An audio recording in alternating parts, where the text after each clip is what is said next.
ഇനി ഒരു 10 കൊല്ലം നീ ജോലി ചെയ്താൽ പോലും അത് വീട്ടാൻ പറ്റുമെന്ന് എനിക്ക് തോന്നുന്നില്ല. അതുകൊണ്ട് നിന്റെ ജോലി തുടങ്ങിക്കോ. ഒരു മിനിറ്റ്.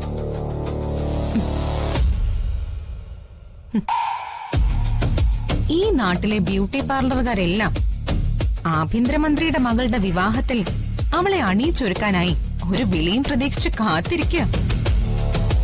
പ്രതിഫലമായി ഒരു ചില്ലി കാശ് പോലും അവര് വാങ്ങില്ല. പക്ഷേ അവരെ ബുദ്ധിമുട്ടിപ്പിക്കാൻ ഞാൻ തയ്യാറല്ല. കാരണം ഇവിടെ നീയുണ്ടല്ലോ.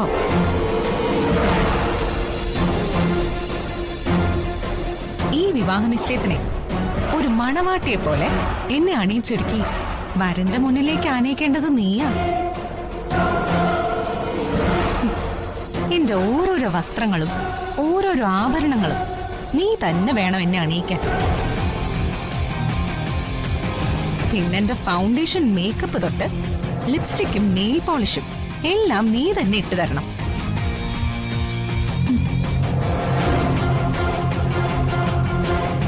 അപ്പോ നീ ആദ്യം എന്റെ കാലിന്ന് തന്നെ തുടങ്ങിക്കൂ. എന്റെ കാൽവിരലുകളിൽ നെയിൽ പോളിഷ് ഇട്ടുകൊണ്ട് തന്നെ ആവട്ടെ നിന്റെ പുതിയ ജീവിതത്തിന്റെ തുടക്കം. എടുത്തോ.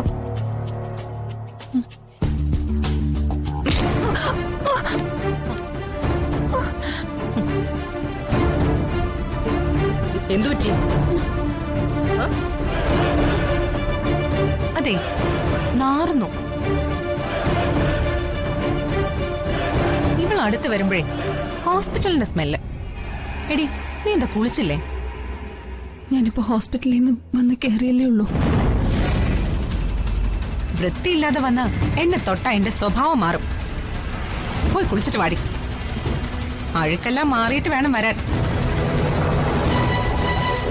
നിന്റെ കയ്യിൽ പ്രത്യേകിച്ച് അഴുക്കൊന്നും പാടില്ല. കയ്യിൽ അഴുക്കുമായി എന്റെ കാലിലെങ്ങാനും നീ തൊട്ടാ എന്റെ വിധം മാറും, പറഞ്ഞേക്കാം. നീ പോയി കുളിച്ചിട്ടോ. നമുക്കിനി സമയമില്ല.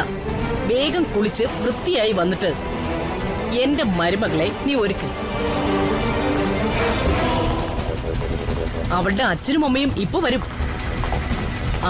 മാത്രമല്ല, പരമാവധി സുന്ദരിയായിട്ട് വേണം ഇവള് മഹിയുടെ മുൻപിൽ ചെല്ലാൻ.